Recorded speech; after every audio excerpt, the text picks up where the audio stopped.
All right, lots around, isn't there? Let's go now to a story, though, that could unsettle not just the Coalition's position on net zero, perhaps also the leadership of the National Party. Now, back in 2021, when former Prime Minister Scott Morrison signed Australia up to net zero, it was touch and go at the time that the Nationals would support Morrison's move. After all, Morrison had only just won the 2019 election campaigning against Bill Shorten's own version of net zero. Now, to get them over the line, Morrison bought off the Nationals with the promise of $30 billion in funding for key projects across regional Australia.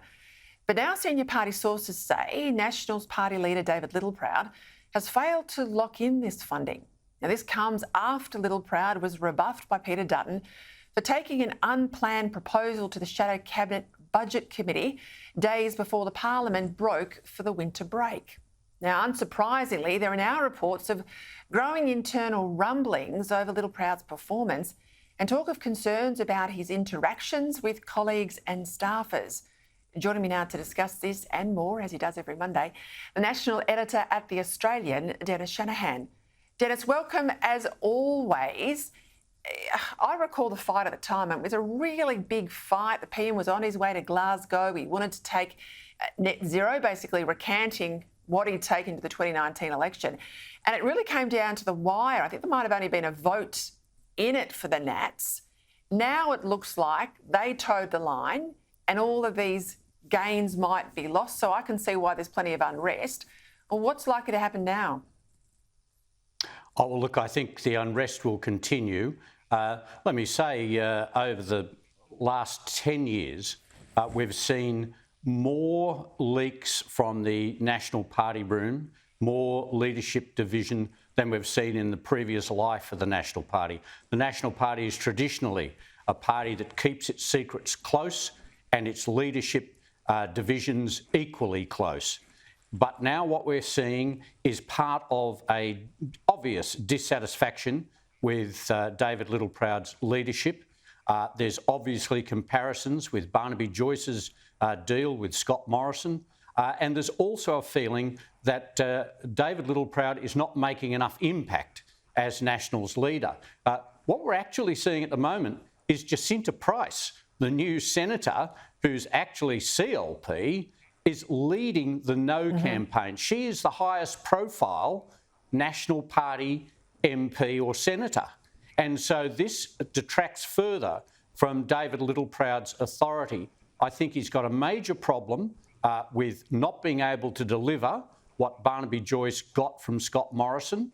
And I think he's got a further problem in the fact that his members know that he was not enthusiastic about running a No campaign against the Voice to Parliament executive government.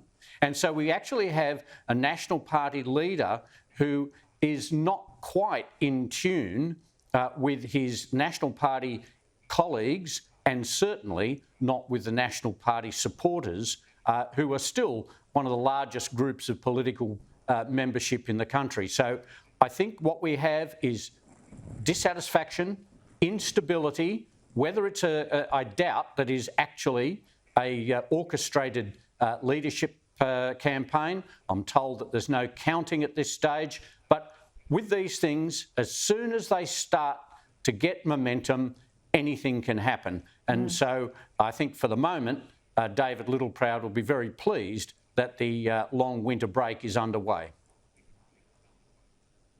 Just on the bigger issue of net zero, and we know it was a difficult push for the coalition. As I said, Morrison completely did a backflip.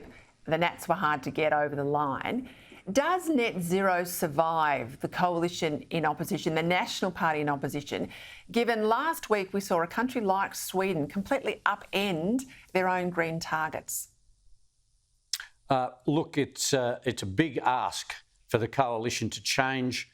They have adopted a net zero target.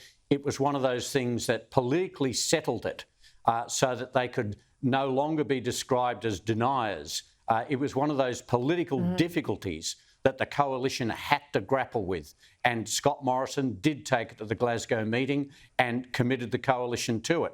As you've said, there was a byproduct, a deal for the Nats that hasn't happened. And so there's going to be the possibility here of the Nationals breaking away from the coalition.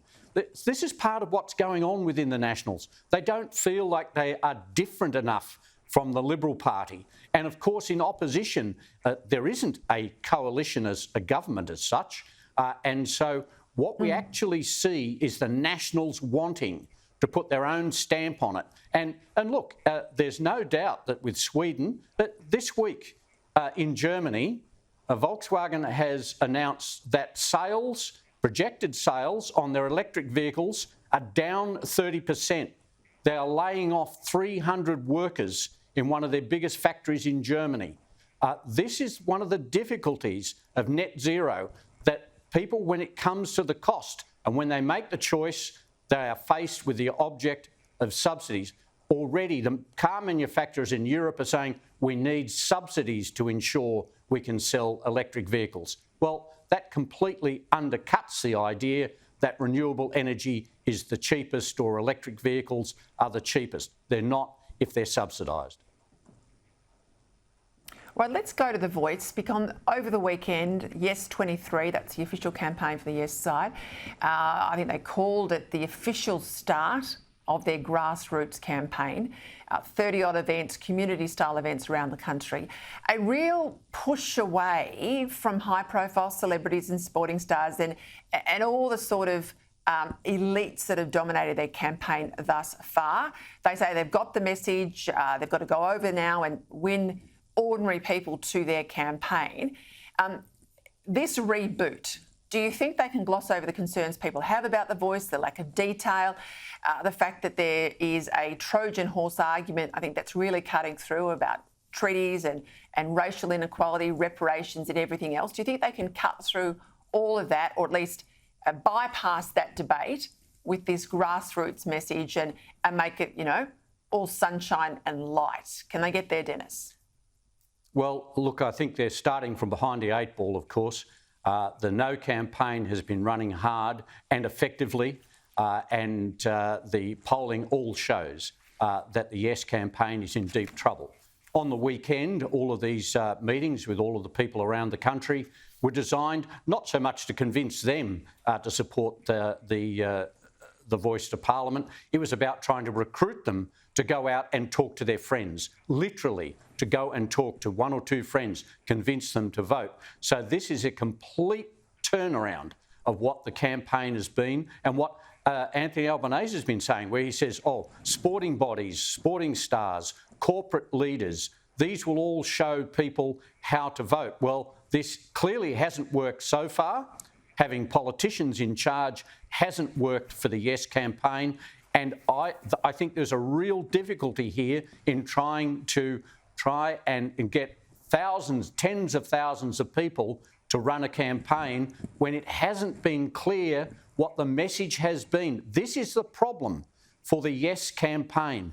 They don't have a clear message, or a message in which they'll answer the questions that those people will ask and are asking about The Voice. They still want detail, and I've spoken to Yes campaigners who've been to these forums, and that people are asking for more information.